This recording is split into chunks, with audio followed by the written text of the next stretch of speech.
নমস্কাৰ বন্ধুসকল, মই অভিজিত আপোনালোকে চাই আছে Assamese help YouTube channel.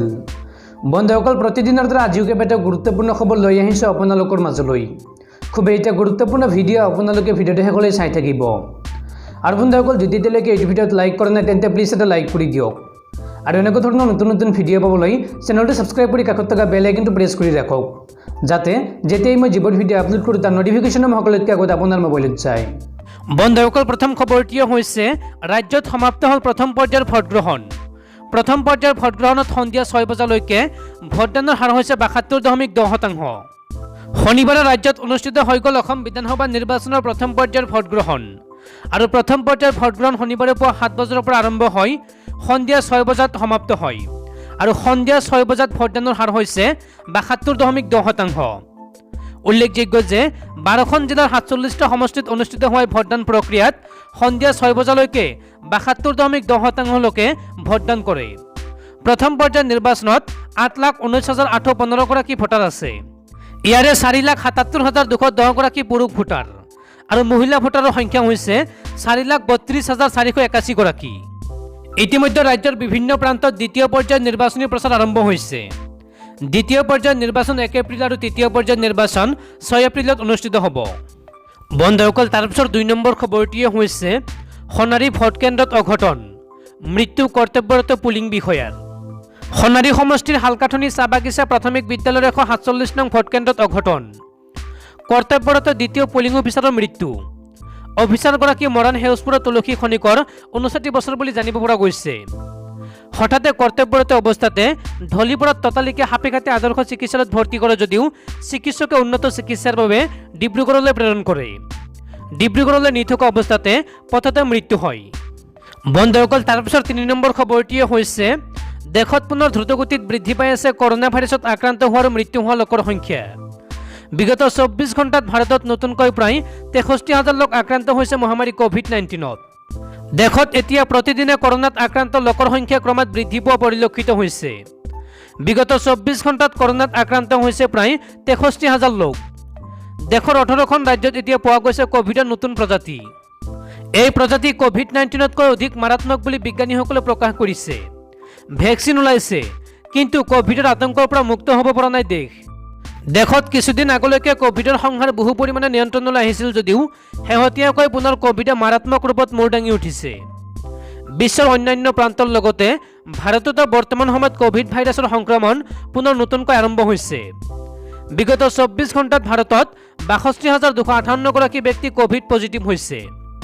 Bharat চৰকাৰৰ স্বাস্থ্য আৰু পৰিয়াল কল্যাণ মন্ত্ৰালয়ে শেহতীয়াভাৱে প্ৰকাশ কৰা তথ্য অনুসৰি ভাৰতত যোৱা 24 ঘণ্টাত 291 গৰাকী কোভিড আক্ৰান্তই প্ৰাণ হেৰুৱাইছে। শেহতীয়াকৈ মহাৰাষ্ট্ৰ, তামিলনাডু, পাঞ্জাৱ আদি ৰাজ্যত কোভিডে ভয়ংকৰ ৰূপ ধাৰণ কৰিছে। দেশত কৰোনা নতুন ঢৌ অহাৰ সময়তে এইবাৰ কৰোনাত আক্ৰান্ত হ'ল মাষ্টাৰ ব্লাষ্টাৰ শচীন তেণ্ডুলকাৰ। শচীন তেণ্ডুলকাৰে টুইটাৰত নিজে এই কথা স্বীকাৰ কৰিছে। তেওঁ লগতে কয় যে পৰিয়ালৰ আন কোনো লোকৰ দেহত কৰোনাৰ উপস্থিতি পোৱা নাই। টুইটাৰত তেণ্ডুলকাৰে লিখিছে যে তেওঁ বৰ্তমান সুস্থ হৈ আছে আৰু চিকিৎসকৰ পৰামৰ্শ অনুসৰি তেওঁ হোম কোৱাৰেণ্টাইনত আছে। ইপিনে ক্ৰিকেটাৰগৰাকী কৰোনাত আক্ৰান্ত হোৱাৰ খবৰ বিয়পি পৰাৰ লগে লগে তেওঁৰ অনুৰাগীসকল চিন্তিত হৈ পৰা পৰিলক্ষিত হৈছে। বন্ধুসকল, তাৰপিছত 4 নম্বৰ খবৰটিয়ে হৈছে ম্যানমাৰৰ ইতিহাসৰ কলা দিন। শনিবাৰে জুণ্টা প্ৰশাসনে গুলীয়াই হত্যা কৰিলে 50 জন নিৰস্ত্ৰ প্ৰতিবাদকাৰী। শনিবাৰৰ দিনটো যেন ম্যানমাৰৰ ইতিহাসৰ বাবে প্ৰকৃতাৰ্থতে এটা শনি লগা দিন আছিল। ম্যানমাৰৰ ইতিহাসৰ এই কলা দিনটোতে দক্ষিণ পূব এছিয়াৰ পাহাৰীয়া দেশখনৰ সামৰিক প্ৰশাসনে গণতন্ত্ৰকামী প্ৰায় 50 গৰাকী নিৰস্ত্ৰ প্ৰতিবাদকাৰীক হত্যা কৰিছে। জুণ্টাই দেশখনৰ জনতা আৰু গণতন্ত্ৰক সুৰক্ষা দিব বুলি ঘোষণা কৰাৰ পিছতেই ম্যানমাৰৰ সামৰিক শাসকৰ সেনাই দেশখনৰ বিভিন্ন চহৰত এক হত্যালীলা সংঘটিত কৰিছে। উল্লেখযোগ্য যে অলপতে 320 গৰাকী নিৰপৰাধী প্ৰতিবাদকাৰীক হত্যা কৰাৰ পিছত দেশখনৰ সামৰিক জেনেৰেলসকলে সামৰিক দিৱস উদযাপন কৰিছিল। আৰু ইয়াৰ পিছতেই ম্যানমাৰৰ বিভিন্ন চহৰত 50 জনকৈ প্ৰতিবাদকাৰীক হত্যা কৰা বুলি প্ৰকাশ পাইছে সংবাদ মাধ্যমত। আন্তঃৰাষ্ট্ৰীয় সংবাদ সংস্থাসমূহৰ মতে ইয়াংগুনৰ দালাৰক্ষী থানাৰ সন্মুখত নিৰস্ত্ৰ প্ৰতিবাদকাৰীৰ ওপৰত মুক্তভাৱে সেনাই গুলীচালনা কৰি অতি কমেও 4 জন প্ৰতিবাদকাৰীক হত্যা কৰিছে। ইফালে সংবাদ সংস্থা ৰয়টাৰৰ মতে ইনচেন জিলাৰ 21 বছৰ অনূৰ্ধ্বৰ ফুটবল দলৰ 3 গৰাকী সদস্যক সেনাই গুলীয়াই হত্যা কৰিছে। ফুটবল দলটোৱে গণতন্ত্ৰকামী সমদলত অংশগ্ৰহণ কৰিছিল।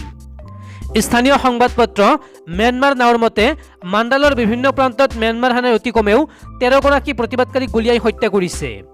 ইফালে সামাজিক মাধ্যমত এক ভিডিঅ' ভাইৰেল হৈছে য'ত চহৰৰ জনশূন্য পথেদি মটৰচাইকেলেৰে গৈ থকা দুগৰাকী পথচাৰীক সেনাবাহিনীৰ এখন বাহনৰ পৰা সেনাই গুলীচালনা কৰিছে আৰু তৎক্ষণাতে গুলীবিদ্ধ দুগৰাকী লোক মাটিত ঢলি পৰিছে।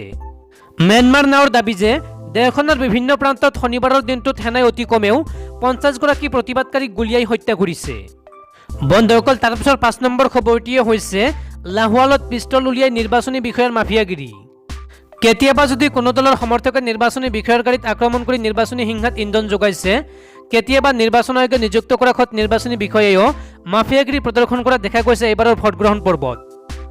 লাহোৱালৰ মৈদঙীয়া ভোটকেন্দ্ৰত শনিবাৰে এগৰাকী নিৰ্বাচনী বিষয়াই পিষ্টল উলিয়াই সন্ত্ৰাসৰ সৃষ্টি কৰি ভোট দিবলৈ অহা নাগৰিকৰ মাজত। ঘটনা সন্দৰ্ভত মনোজ চেতিয়া নামৰ ব্যক্তিগৰাকীয়ে দিয়া এজাহাৰ অনুসৰি শনিবাৰে লাহোৱাল বিধানসভা সমষ্টিৰ মোহনবাৰীৰ নিজ মৈদমীয়া প্ৰাথমিক বিদ্যালয়ৰ 106 নং ভোটগ্ৰহণ কেন্দ্ৰত ভোটদানৰ বাবে শাৰী পাতি থকা অৱস্থাত দিনৰ পৰা 1:45 এজন ব্যক্তিয়ে শাৰীৰ মাজেৰে অগ্ৰসৰ হৈ ভোটগ্ৰহণ কেন্দ্ৰটোত প্ৰৱেশ কৰাত মনোজ চেতিয়া এনেদৰে কিয় প্ৰৱেশ কৰিব বুলি ব্যক্তিজনক প্ৰশ্ন কৰে। ইমানতে খৰ্গহস্ত হৈ ব্যক্তিজনে কোনো উত্তৰ নিদি মাফিয়া ষ্টাইলত পিষ্টল উলিয়াই গুলী কৰি দিম বুলি কয়। ইয়াৰ পিছতে হঠাতে সোৱাদ হোৱা লাগে কেন্দ্ৰটোত। বিষয়াগৰাকীয়ে প্ৰেজাইডিং বিষয়া তথা আন ভোটদাতাকো পিষ্টল উলিয়াই ভাবুকি দিয়ে। আৰক্ষীয়ে লগে লগে নিৰ্বাচনী বিষয়াগৰাকীক কৰায়ত্ব কৰাত কেন্দ্ৰটো কোনো দুৰ্ঘটনা সংঘটিত হোৱাৰ পৰা ৰক্ষা পৰে। বিধানসভা নিৰ্বাচনৰ পূৰ্বে ডিব্ৰুগড় জিলা প্ৰশাসন আৰু আৰক্ষী প্ৰশাসনে মাৰণাস্ত্ৰ অনুজ্ঞাপত্ৰ থকা লোকসকলৰ মাৰণাস্ত্ৰ জব্দ কৰিছিল যদিও কেনেদৰে উক্ত লোকজনৰ হাতত মাৰণাস্ত্ৰ থাকিল তাকে লৈ এতিয়া সমগ্ৰ অঞ্চলটোত সৃষ্টি হৈছে তীব্ৰ উত্তেজনা। জানিব পৰা মতে মাৰণাস্ত্ৰ লৈ ভাবুকি প্ৰদান কৰা ব্যক্তিগৰাকী লাহোৱাল প্ৰাথমিক স্বাস্থ্য কেন্দ্ৰৰ মহকুমা স্বাস্থ্য বিষয়া ডাক্তৰ মুনীন চন্দ্ৰ পাঠক। নিৰ্বাচনৰ সময়ত কোভিড সেৱাৰ নোডেল বিষয়া হিচাপে নিয়োজিত হৈ আছিল ডাক্তৰ মুনীন চন্দ্ৰ পাঠক। বন্ধুসকল, তাৰপিছৰ 6 নম্বৰ খবৰটিয়ে হৈছে বাংলাদেশৰ স্বাধীনতাত ভাৰত বাংলাদেশৰ পক্ষত আছিল, তেন্তে মোদীজীক জেললৈ পঠিয়ালে কোনে? বাংলাদেশে স্বাধীনতা লাভ কৰাৰ 50 বছৰ সম্পূৰ্ণ হোৱা উপলক্ষে আয়োজন কৰা অনুষ্ঠানত মুখ্য অতিথি হিচাপে উপস্থিত থাকি ভাৰতৰ প্ৰধানমন্ত্ৰী নৰেন্দ্ৰ মোদীয়ে শুক্ৰবাৰে ঢাকাৰ নেশ্যনেল পেৰেড গ্ৰাউণ্ডত প্ৰদান কৰা ভাষণত কয় যে বাংলাদেশৰ স্বাধীনতা সংগ্ৰামত তেওঁ জড়িত আছিল আৰু তাৰ বাবে সত্যাগ্ৰহ কৰিছিল। প্ৰধানমন্ত্ৰী মোদীয়ে কয় যে সেই সময়ত তেওঁৰ বয়স আছিল 21 পৰা 22 বছৰ। ভাষণ প্ৰসংগত মোদীয়ে কয় যে বাংলাদেশৰ স্বাধীনতাৰ বাবে তেওঁ কাৰাগাৰলৈ যাব লগা হৈছিল। প্ৰধানমন্ত্ৰী মোদীৰ এই মন্তব্যৰ পিছতে দেশত বহু লোকে নিজৰ প্ৰতিক্ৰিয়া প্ৰকাশ কৰিছে। আম আদমি পাৰ্টীৰ ৰাজ্যসভাৰ সাংসদ সঞ্জয় সিঙে টুইট কৰি লিখে যে বাংলাদেশৰ স্বাধীনতা সংগ্ৰামত ভাৰত চৰকাৰ বাংলাদেশৰ পক্ষত আছিল, যুদ্ধ হৈছিল পাকিস্তানৰ লগত। তেতিয়াহ'লে মোদী ডাঙৰীয়াক জেললৈ কোনে পঠিয়ালে, ভাৰতে নে পাকিস্তানে? সঞ্জয় সিঙৰ উপৰি কংগ্ৰেছৰ সাংসদ দিগ্বিজয় সিঙে লিখে যে বিশ্বাস কৰক বা নকৰক, তেওঁ চাহ বিক্ৰী কৰাৰ কোনো ৰেকৰ্ড নাই, তেওঁৰ শিক্ষাগত অৰ্হতাৰ কোনো ৰেকৰ্ড নাই আৰু এতিয়া এই কথাৰো কোনো ৰেকৰ্ড নাথাকিব। এজন মিছলীয়া, এজন ফেকুক আপোনালোকে বিবেচনা কৰক। উল্লেখযোগ্য যে প্ৰধানমন্ত্ৰী মোদীয়ে বাংলাদেশৰ স্বাধীনতাৰ বাবে কাৰাগাৰলৈ যাব লগা হৈছিল বুলি কৰা মন্তব্যৰ পিছতে ছ'চিয়েল মিডিয়াত বহু লোকে প্ৰতিক্ৰিয়া প্ৰকাশ কৰিছে। বন্ধুসকল, তাৰপিছত 7 নম্বৰ খবৰটিয়ে হৈছে ড্ৰাইভিং লাইচেন্স RC আদিৰ ভেলিডিটিক লৈ ডাঙৰ খবৰ। কৰোনা ভাইৰাছ মহামাৰীৰ প্ৰতি লক্ষ্য ৰাখি শুকুৰবাৰে মটৰ বাহন নথিপত্ৰ যেনে ড্ৰাইভিং লাইচেন্স আৰু পঞ্জীয়ন পত্ৰ আৰু অনুমতিৰ বৈধতা 30 জুন 2021 লৈকে বৃদ্ধি কৰিছে কেন্দ্ৰীয় চৰকাৰে। ৰাজ্যসমূহলৈ প্ৰেৰণ কৰা এক পৰামৰ্শত ফিটনেছ পাৰ্মিট, ড্ৰাইভিং লাইচেন্স, পঞ্জীয়ন আৰু অন্যান্য নথিপত্ৰৰ বৈধতা বৃদ্ধি কৰাৰ কথা উল্লেখ কৰে কেন্দ্ৰীয় পথ পৰিবহণ আৰু ঘাইপথ মন্ত্ৰালয়ে। যেহেতু লকডাউনৰ বাবে 2020 1 ফেব্ৰুৱাৰীতে বৈধতা সমাপ্ত হোৱা এই নথিপত্ৰবোৰক সম্প্ৰসাৰিত কৰিব পৰা যোৱা নাছিল, সেয়েহে চৰকাৰে গ্ৰহণ কৰিছে এই সিদ্ধান্ত। আনহাতে যিসমূহ নথিপত্ৰৰ বৈধতা 2021 31 মাৰ্চৰ ভিতৰত সমাপ্ত হ'ব, সেই নথিপত্ৰসমূহক 30 জুন 2021 লৈকে সম্প্ৰসাৰণ কৰা হ'ব। পূৰ্বেও কেইবাবাৰো বৃদ্ধি কৰা হৈছে বৈধতাৰ সময়সীমা। মটৰ বাহন আইন 1988 আৰু কেন্দ্ৰীয় মটৰ বাহন নিয়ম সম্পৰ্কীয় নথিপত্ৰৰ বৈধতা আৰু ইয়াৰ পূৰ্বেও কেইবাবাৰো বৃদ্ধি কৰা হৈছে। পথ পৰিবহণ আৰু ঘাইপথ মন্ত্ৰালয়ে ৰাজ্য চৰকাৰসমূহক পৰামৰ্শ দিছে যে 1 ফেব্ৰুৱাৰীৰ পৰা সমাপ্ত হোৱা নথিপত্ৰৰ বৈধতা 30 জুন 2021 লৈকেহে মানি লোৱা হ'ব। লগতে সংশ্লিষ্ট কৰ্তৃপক্ষক এনে নথিপত্ৰবোৰ 30 জুন 2021 লৈকে বৈধ বুলি মানি ল'বলৈ পৰামৰ্শ দিয়া হৈছে। বন্ধুসকল, তাৰপিছত 8 নম্বৰ খবৰটিয়ে হৈছে অসমত 29 মাৰ্চৰ পৰা হ'ব প্ৰবল বৃষ্টিপাত। বতৰ বিজ্ঞান কেন্দ্ৰই জাৰি কৰিলে অৰেঞ্জ এলাৰ্ট। ৰাজ্যত কাইলৈ অৰ্থাৎ 29 মাৰ্চৰ পৰা প্ৰবল বৃষ্টিপাত হোৱাৰ পূৰ্ণ সম্ভাৱনা আছে বুলি বতৰ বিজ্ঞান কেন্দ্ৰই আজি এক জাননীযোগে প্ৰকাশ কৰিছে। বতৰ বিজ্ঞান কেন্দ্ৰই প্ৰকাশ কৰা মতে কাইলৈৰ পৰা 2 এপ্ৰিললৈ অসমকে ধৰি উত্তৰ পূৰ্বাঞ্চলৰ বিভিন্ন ৰাজ্যত ধুমুহা গাজনিৰে বৰষুণ হ'ব। ইতিমধ্যে অসমকে ধৰি নাগালেণ্ড, মণিপুৰ, মেঘালয় আদি ৰাজ্যত অৰেঞ্জ এলাৰ্ট জাৰি কৰা হৈছে।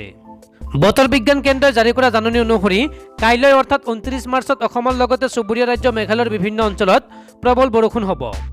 30 আৰু 31 মাৰ্চত বৰষুণৰ মাত্ৰা বেছি হ'ব বুলি জানিব পৰা গৈছে। 2 এপ্ৰিলত অসম, মেঘালয়, নাগালেণ্ড, মণিপুৰ, মিজোৰাম আৰু ত্ৰিপুৰাত বৰষুণৰ পৰিমাণ পুনৰ বৃদ্ধি পাব বুলি আশংকা প্ৰকাশ কৰিছে বতৰ বিজ্ঞান কেন্দ্ৰই। ৰাজ্যত আৰম্ভ হ'বলগীয়া বৰষুণৰ ফলত নিৰ্বাচনী প্ৰচাৰ আদিত ব্যাঘাত জন্মাৰ সম্ভাৱনা আছে। বন্ধুসকল, তাৰপিছত 9 নম্বৰ খবৰটিয়ে হৈছে কৰোনাৰ ভেকচিন লোৱাৰ পিছতে এজনৰ মৃত্যু আৰু 3 গৰাকী অসুস্থ।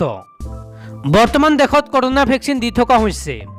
ইয়াৰ মাজতে বিহাৰৰ পৰা এক আচৰিত ঘটনা পোহৰলৈ আহে। বিহাৰৰ বৈশালী জিলাত কৰোনা ভেকচিনৰ ড'জ লোৱাৰ পিছত 70 বছৰীয়া এগৰাকী বৃদ্ধাৰ মৃত্যু হয়। লগতে আন 3জন লোক অসুস্থ হোৱা বুলি জানিব পৰা গৈছে। বৰ্তমান 3জন অসুস্থ ব্যক্তিৰ চিকিৎসা চলি আছে। এই ঘটনাৰ পিছতেই স্বাস্থ্য বিভাগত উত্তপ্ত পৰিস্থিতিৰ সৃষ্টি হয়। ঘটনাৰ পিছতেই স্বাস্থ্য বিভাগৰ এটি দল গাঁওখনত উপস্থিত হৈ সকলোৰে পৰীক্ষা কৰি আছে। উল্লেখযোগ্য যে এই ঘটনা সম্পৰ্কে বৰ্তমানলৈকে স্বাস্থ্য বিভাগে কোনো ধৰণৰ মন্তব্য প্ৰদান কৰা নাই।